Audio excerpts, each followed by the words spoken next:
Good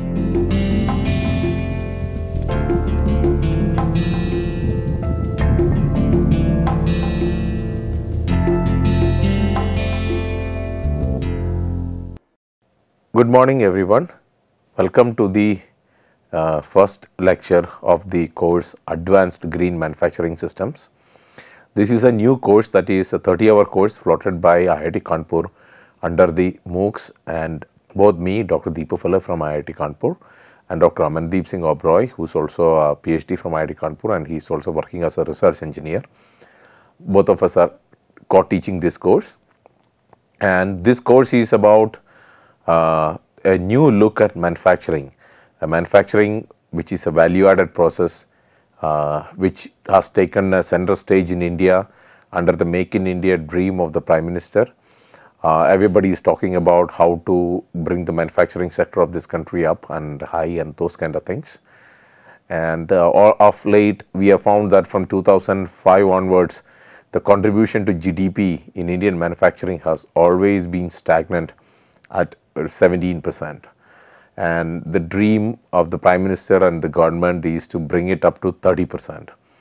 So to do that, we have been pushing for more manufacturing endeavors, more businesses, more opportunities. But in that process, one thing we also need to consider is, through the manufacturing process, we should also not harm the environment. We should keep into consideration the ecology, the environment, sustainable aspects, and ensure that manufacturing does not compromise on the future generations and their ability to live a sustainable and successful life. So without spending too much time on the other aspects of it, let's get into this course quickly. So if you look into this course is titled as Advanced Green Manufacturing Systems. So there is a basic course that we talk about sustainable manufacturing. So this is the advanced version of this course, and I am Dr. Deepu Philip from IIT Kanpur. I am from the IME department, Industrial Management Engineering department, and Dr. Amandeep Singh Oberoi, he did his PhD from IME, but he is now working as a research engineer at the Mechanical Engineering department. So today what we will discuss, the main thing is that the course dynamics is like what this course is all about. Okay. So that is the major question that a lot of the people have been asking this question in our forum. So this will answer your forum concerns on what this course is all about. Okay. And the second part of it is we will do the significance of manufacturing, which will entail a discussion about globalization and the world economy, and what do we talk as manufacturing, and then we talk about the product life cycle. So all these three things put together is kind of like a introduction, and also answers the why. Answers the why. Why means, why am I taking this course, or gives you the reason. Gives you the reason or motivation behind this course. Okay, behind this course. As seen, this is the first lecture of this course, and I hope that you guys will have a fun time learning this course. Okay. So the first and foremost question is the outline of the course. What is in this course and what is the new aspects in this course? So the major contents of this course, as far as we are concerned for this, the first part is the introduction to advanced green manufacturing systems.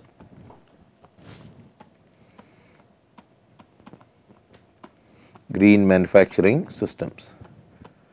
Okay. We introduce the advanced green manufacturing aspects of it. Then we talk about statistics for sustainability quantification. How do you quantify sustainability? So, we talk about the statistics for how do you quantify the sustainability aspects of it, the sustainability quantification, the statistics necessary for that. Then we also talk about the optimization for sustainability quantifications. Okay.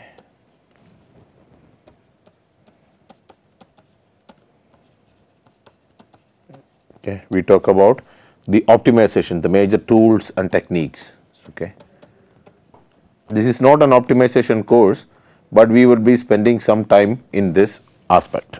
Then the fourth concept for us is how do we do a design for environment.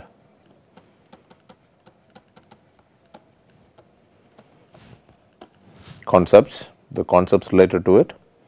Okay, or we can think about this as eco-friendly designs. Okay, that is the fourth aspect of this course. We will talk about that thing in this course. Then value engineering,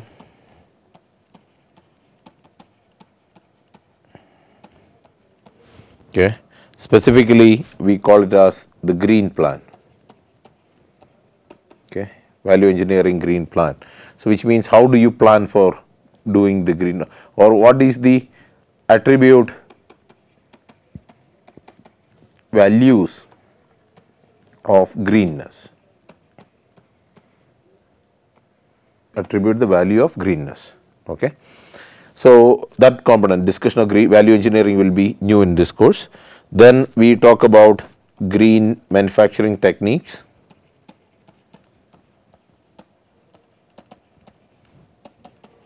Green manufacturing techniques. So, what are these are like the popular and most recent. We are discussing the most popular and the most recent ones, green manufacturing techniques that are pertinent to this course. Then we also talk about life cycle assessment.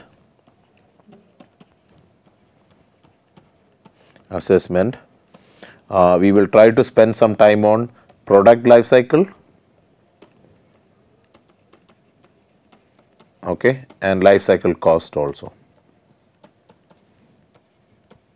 How do we calculate life cycle cost, and why is life cycle cost an important thing in the green manufacturing aspects. Then the eighth component of it is development of sustainable manufacturing facility.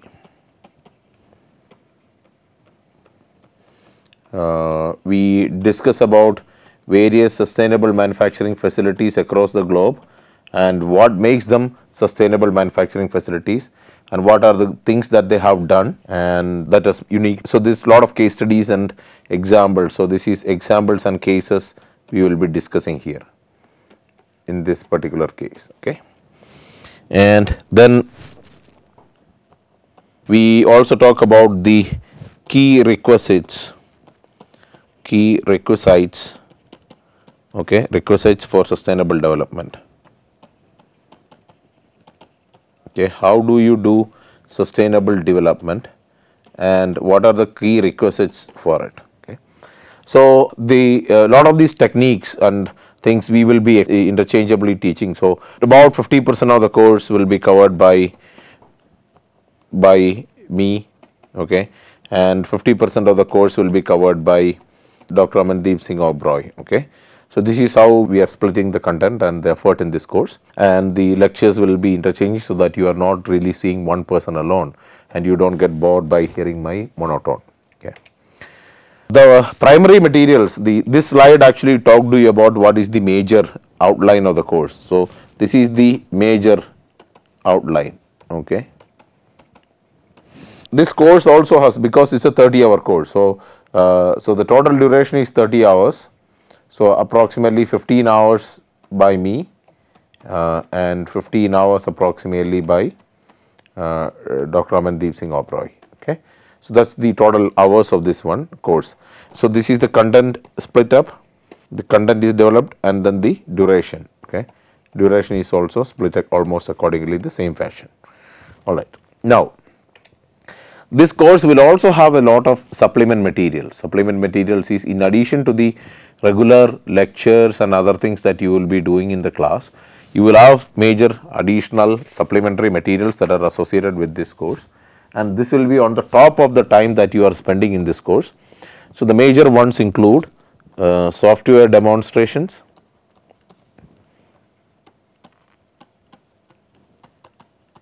software demonstrations. This is an important aspect of this course because lot of the time these kind of things require influence of software. So, this is pertaining to green manufacturing.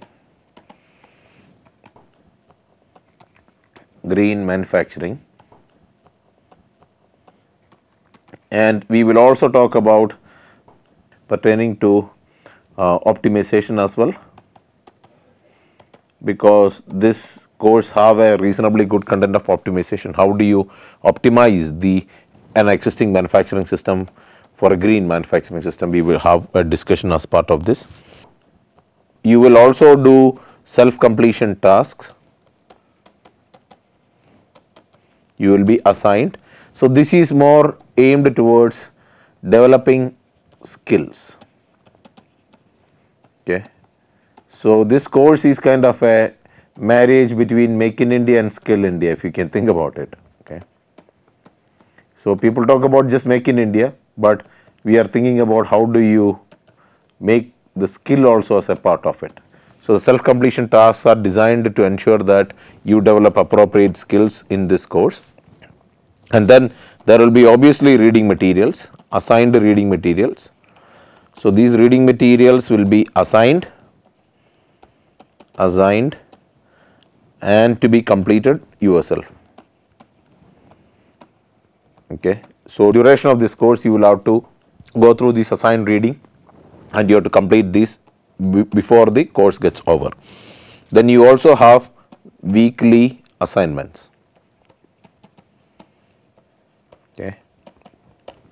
So, these assignments will be part of the course evaluation and grading.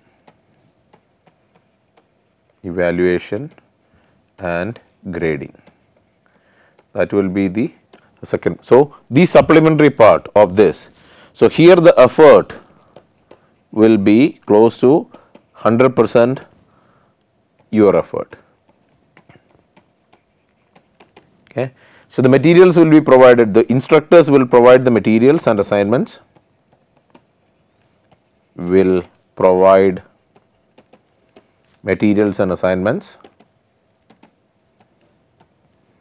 and you have to complete all of these by yourself. That is all what we do. So, that is why it is called as supplementary materials of this course. So, this is 100% of the time it is your effort. Alright. So, then the major aspect of this is course objectives.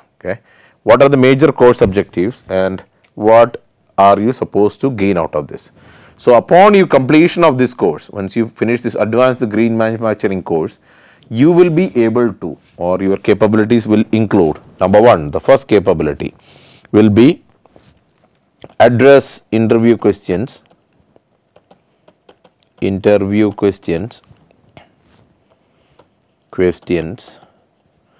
participate in a discussion,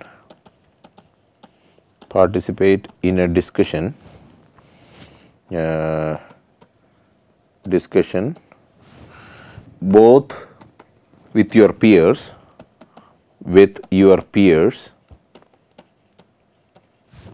and also experts.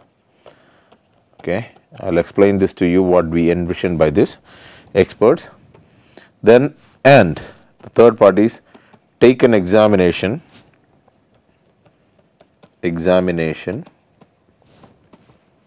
on green manufacturing systems.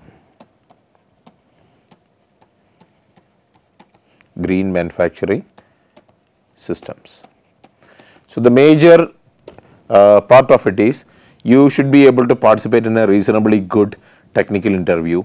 So, you should be able to answer the interview questions about this, because lot of the organizations are focusing on green manufacturing, and so this will help you in. So, this is more aimed towards securing a job. a job in green or sustainable manufacturing. Okay. That is the one aim of this course. Second is in participate in a discussion. Participate in a discussion can be group discussion, general discussion or something like that, but it with your peers, the people who are your fellow workers and other things, and you can also should be able to have enough knowledge to participate in a discussion, hold your own ground with experts in this area. And finally, you should also be able to take an examination on green manufacturing system and pass. Okay. So, and obtain a passing grade and pass the exam. Okay. So, these are the three majors. So, first thing is broken down into three, make you capable of in an interview, participate in a discussion with both your peers and experts, and you should be able to take an examination and pass the exam. The number two part of it, the second broader agenda, the objective of the course is to ability to identify tangible, both tangible and intangible elements of manufacturing systems. Elements of manufacturing systems. So, what we are talking about here is identify tangible. Tangible means things that you can touch, you can see, you can feel. Okay, these are quantifiable, and intangible means these are not direct. You cannot really physically see them, but that's an intangible benefit that is associated as part of it. So, how can you identify both? Because both of these, okay, we can say that together necessary for establishing green manufacturing systems. Okay. So, if you want to establish a green manufacturing facility or a system, you need to able to identify the tangible and intangible elements, and once you identify that, you should also be able to manage them, or you should be able to quantify them and control them. Okay. Then the third part is quantify a product or a process or a product in terms of its ecological impact. In terms of its ecological impact and suggest mitigation strategies.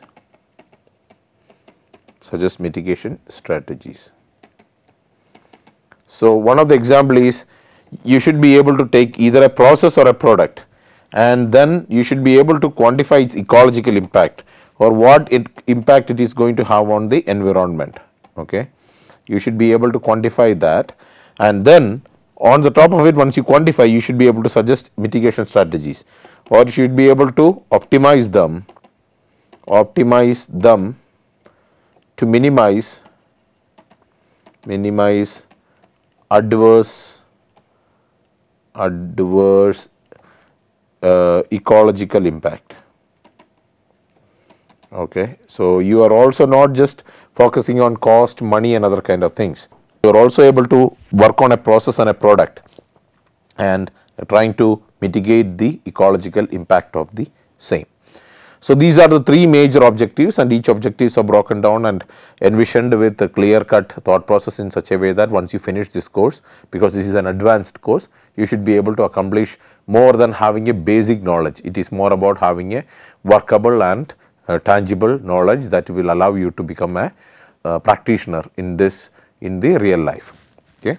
So, with this we are leaving this is a blank slide. It is kept there for a reason, because up to this point we were talking about the so before this we were talking about course and its aim and other aspects. Okay. So, this is about the course and what we are going to do. From here onwards, below this slide, okay, we are going to talk about the contents of this course, content and topics and tools and techniques, etc. Okay. So, from here onwards it is the content of the course. Okay. So, just this slide is kept there so that you understand before this is the other aspects of the course, and from here onwards is the topics of the course. So, we will start with the most famous topic, the world economy and globalization. Okay. So, everybody has heard about this term, people know about this term and other things. So, let us start with the first term called globalization. Okay. What is it? Globalization. Okay. And there are a lot of definitions available. A lot of people define globalization in a very different fashion. Okay. But for this class, this is for our course, we are going to define it for this course in this particular fashion. We call it as the free flow of goods, okay, and services. Free flow of goods and services. Also the free flow of labor and capital. Okay. So, free flow of goods and services, free flow of labor and capital around the world or across the world. You can think about around, across, it does not matter. World aided by communication and transportation. Okay. So, we are calling globalization as the free flow of goods and services, labor and capital around the world or across the world. And how is this free flow happens? What is aiding this free flow?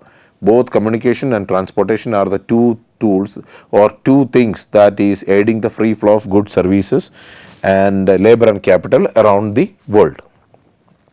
So, before globalization, so that is like when we say before globalization, what happened was the United States of America and Europe, okay, both the USA and Europe, they accounted for majority of the world or major share or major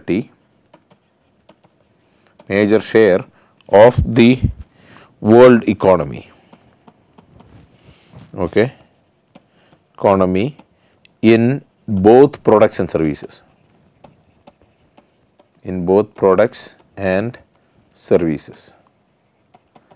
So, what are we talking about is both USA and Europe, America and Europe accounted for close to, I would say, 60% of the global economy. And then if you add Japan and Indonesia, countries like that, then it would probably be close to 80% of it. Okay. So, they accounted for majority of the world economy's share. Then after globalization, okay, when we allowed for the free flow of goods and services, labor and capital across the globe, okay, about half of the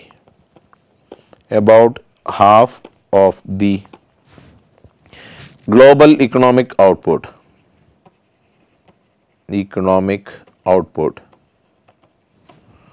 is accounted by the emerging world. Okay. We use the term emerging world, not so US and Europe was called as the advanced world, or we can call it as the developed countries. This emerging world is the another term for the third world nations, okay, third world or poor nations, poor countries. So, when we say emerging world, then we are talking about the developing economy, right. So, the more about half of them. So, that means the emerging economy has taken a major share or not equal share of what the developed economy was there before. Okay.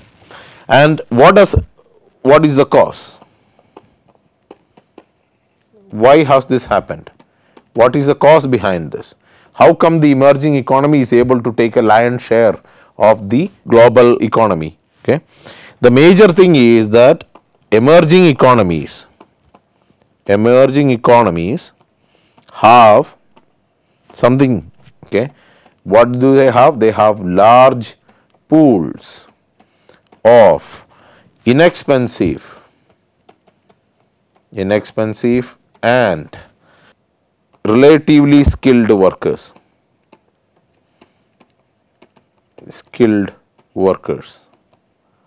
Okay.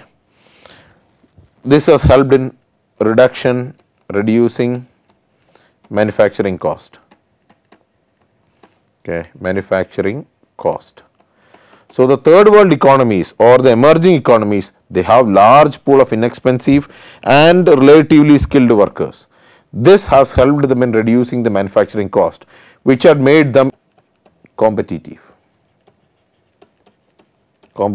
and even sometimes better than what the US and Europe, the developed countries, have. Okay. But what we should watch for in this regard is, but these countries lack or they do not have, okay, matured processes. Okay. That means when you talk about the manufacturing processes, these countries do not have such highly matured manufacturing processes as that of the America and Europe. Okay. So, they are inferior compared to the developed economies, inferior compared to developed economy. Okay. So, because of that, even though in the attempt to reduce the cost of manufacturing, the processes might not be matured enough, and this might result in something called as non-sustainable or non-green manufacturing process. So, let us take a look into the GDP growth rate of the globe for an example to make an idea of how this is working. So, if you think about in the 80s, this is from -5 all the way to plus larger number. This is the growth rate of the GDP. GDP stands for GDP is equal to gross domestic product. Okay. What are you producing at the end of each year? So, it is the GDP. Okay.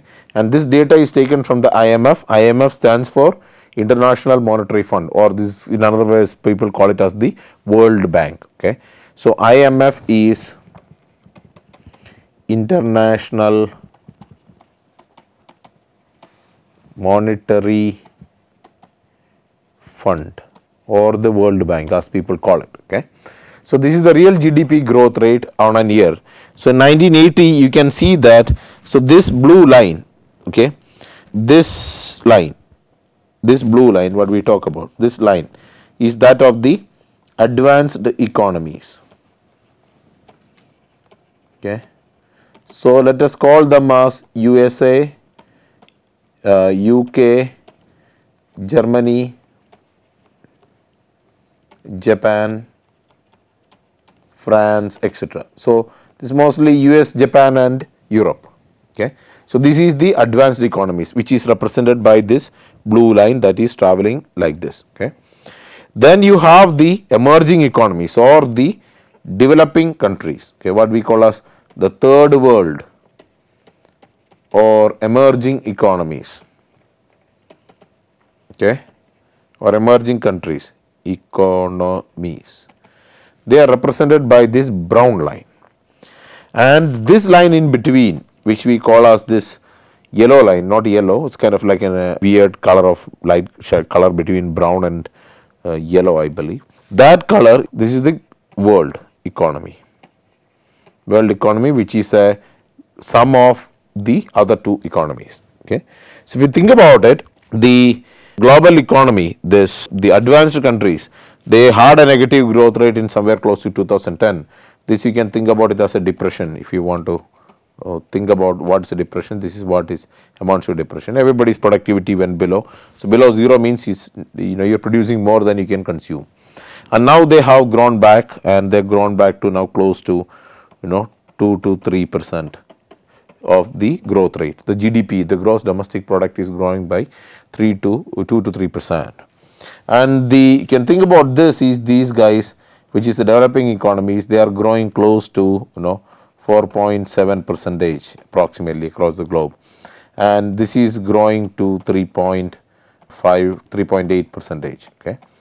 So, if you think about it that way, the developing countries or the third world economies are growing and their GDP growth rates are way much higher compared to the advanced economies. Okay.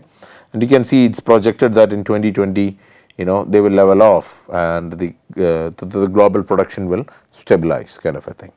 But you can see that this time period is where you can talk about as the economic slowdown has happened. Okay. So, I was showing you this graph purely to tell you about how the economy or the behavior in the economy affects the manufacturing and the other aspects of it. Okay. So, with that, now let's take a look into the global GDP growth rate on a map. How does the different countries across the world shows a growth rate. Okay. So, this growth rate, this one 10% or more. Okay. Not many countries who are actually doing that. Okay. Except that there is few countries that you can talk about. There is one which is this one. It is Yemen is at about 14.7%. This is again from IMF, okay, 2018 data, 14.7, and then there is another country here, Libya. Now that is a war-torn country, but they were showing close to 10.8% growth. Okay, these were the two countries who are exhibiting 10% or more growth in the whole system. But you can see the 6 to 10%, this green color, okay, 6 to 10% or more. You can see this entire belt, okay, India, Bangladesh, China, this is all the 6 to 10% belt. Okay, and it also includes Indonesia, these areas as well. Okay, this is also part of this, they are combined with this, and then there are some African countries here. Okay, this is also the 6 to 10% and some of this. So, this is like Ethiopia and those countries. So, we can say that India, China, Bangladesh, okay, then we also have Malaysia, Thailand, Indonesia. Okay. Then in this side you have Ethiopia, Eritrea, Nigeria, like these. Okay, these countries are also showing. Okay, they all fall within this belt of 6 to 10% and more. And the 3 to 6% growth is exhibited by different parts of India. You can see this is the 3 to 6% growth mostly. Okay, and this is the other 3 to 6% growth. This is mostly funded by China and Chinese money. Okay, so this is the 3 to 6% growth. The African continent, majority of the African continent, part of the South America, and you can also see parts of the bloc that actually came out of the Russia, that includes forgetting the nations, but that's the countries that are part of that. It also includes some of the Middle East countries as well, which are growing at a rate of between 3 to 6%. So, these are the 3 to 6% countries. Okay, and 0 to 3%, the steady growth. Okay, this is the 0 to 3%, and here is also Russia and Europe, majority of this. Okay, that's the 0 to 3%. So, you can kind of see that how these countries, okay, Brazil also shows 0 to 3%, how these countries actually exhibit, how different countries across the globe exhibit different growth rates, and because of these different growth rates, what is happening and things like that. So, you can see this belt, this entire belt is a very heavily growing area, and this area as well.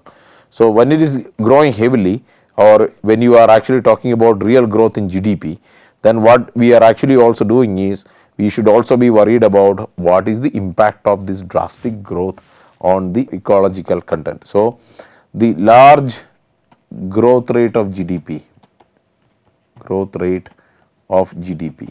okay, let me call it as greater than 6%. Okay, we have to always think about impact on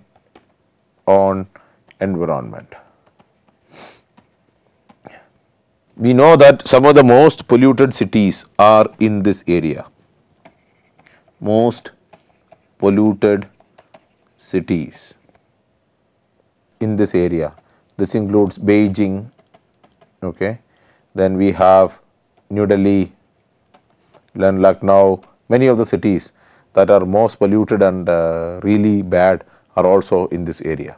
So what we are trying to say is that while GDP growth is great and all those kind of things, it introduces new facilities, larger growth rate and other things in your country, and it also improves the economic standard, the standard of living and those kind of stuff, but it also do come with the adverse impacts of the environment, and that cannot be ignored, ideally speaking. Okay. With that, we move to the next topic of our discussion, which is the importance of manufacturing. Okay.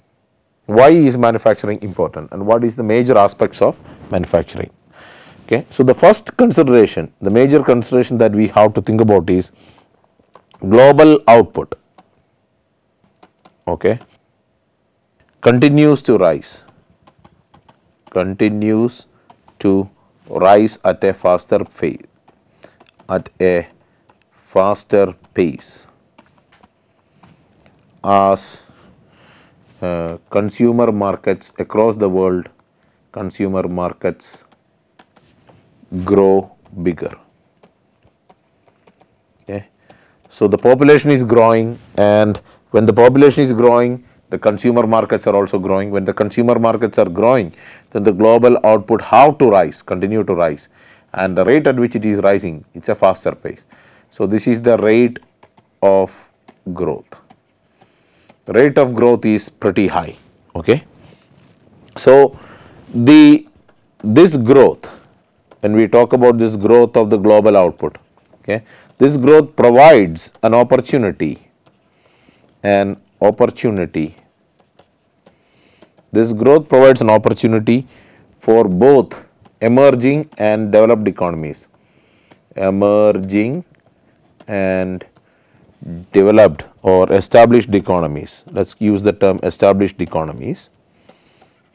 So, the emerging economies and established economies, both of them with opportunities. Okay. So, this provides opportunity for both emerging and developed economies to boost national prosperity.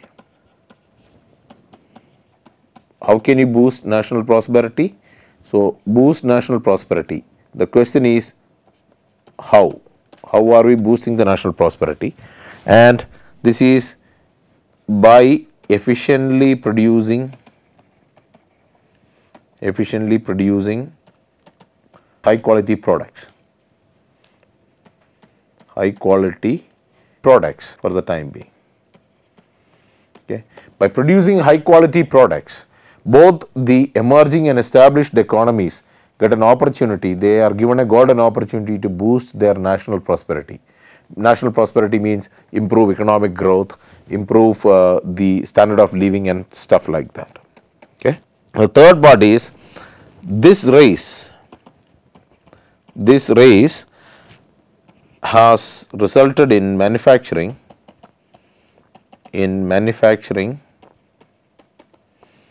this race has resulted in manufacturing becoming more competitive.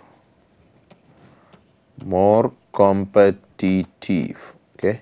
So, the manufacturing has become more competitive and has given rise to various unsustainable practices.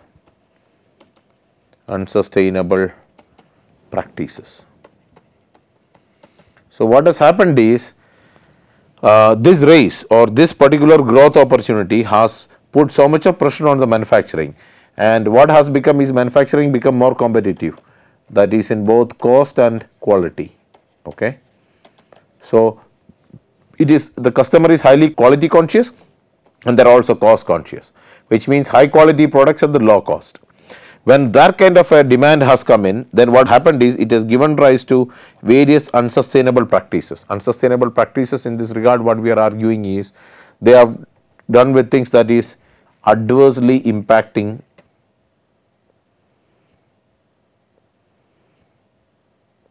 environment. So, this has created a lot of practices which has resulted in adversely impacting the environment, and this global output rise at a faster pace has put that much pressure on the manufacturing. Then finally, what has happened is myopic focus on manufacturing output or most popularly known as productivity. Okay. Myopic focus on manufacturing output or productivity has made manufacturing a non-sustainable endeavor, made manufacturing a non-sustainable endeavor,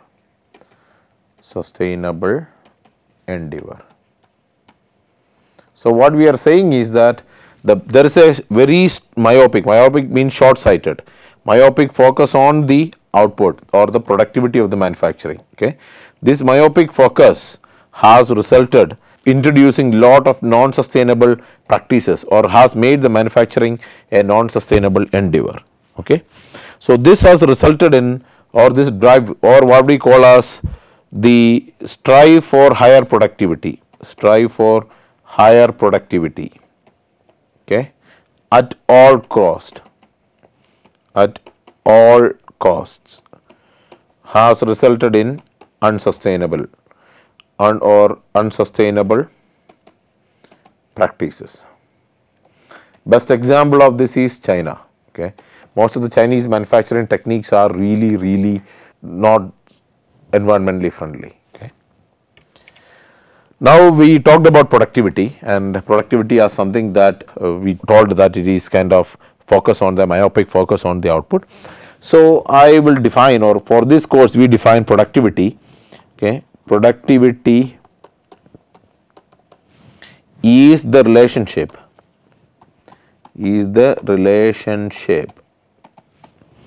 between the outputs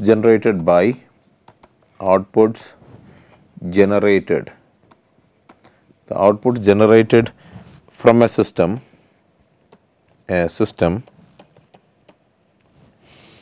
and the inputs that are used to create those outputs.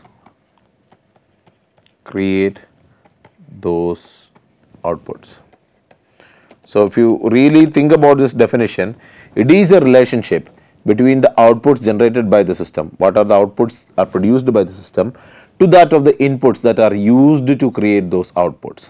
So productivity, mathematically speaking, it's a ratio. Mathematically, it is a ratio. What is the ratio? That is, productivity is equal to ratio of outputs over inputs. Okay. This is what we define productivity as about. It is the outputs, these are the outputs generated by the system, generated from a system. Okay. So these are the inputs used to create the outputs. Okay. So that is the definition, the broad definition of productivity as far as we are concerned in this course. Okay. Now let's talk about what is the manufacturing systems and the importance of productivity in the case of manufacturing systems. So there are a lot of definitions to manufacturing, but most of those definitions, okay, manufacturing is defined narrowly most of the time, as conversion of raw materials to desirable products.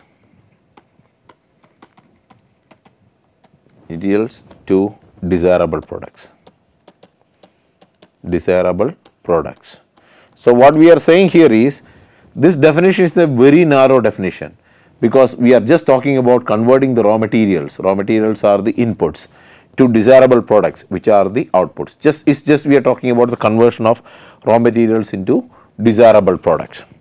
The another aspect of it is the conversion process. The conversion process requires the application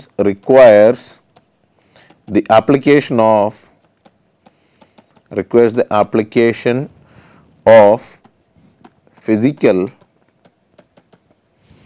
and chemical processes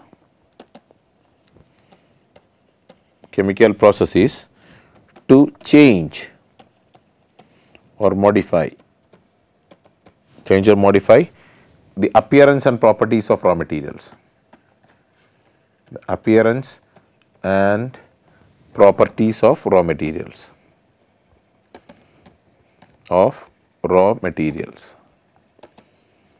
Okay. So, what are we saying here is that the conversion process, because it is a conversion of raw materials into desirable process, and this conversion process requires application of both physical and chemical processes. That application results in or changing or modification of the appearance and properties of the raw material. Okay. So, in another way to think about it is also considered as means to add value to the raw material.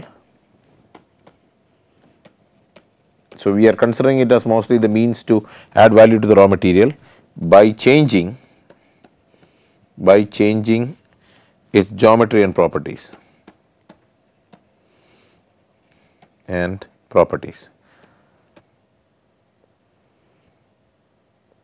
So, like for example, is if you take an iron rod like this and then you drill a hole in between, then you can use it as a gun barrel if you want, or you can use it as a pipe also.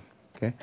So, that conversion of a raw material into a desirable product is what we talk. So, what we are just focusing on is how can this conversion happen. So, this conversion adds the value addition by conversion. That is what we are talking about here. Okay. The conversion, the value addition is happening when you convert this steel rod into a gun barrel or a pipe. Okay. So, this conversion process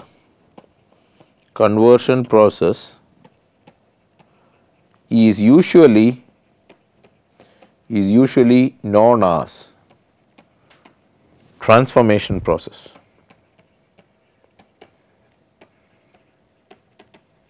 Okay. So, in this class, instead of the conversion process, we call it as the transformation process. So, the transformation of raw materials, okay, into desirable products, that is the, instead of the conversion, we use the term transformation. This is the term that we are going to use mostly in this class. Okay. So, what we will do is we will take a break at this point, and then we will get back into the more on the transformation processes and other aspects of this course soon. Thank you.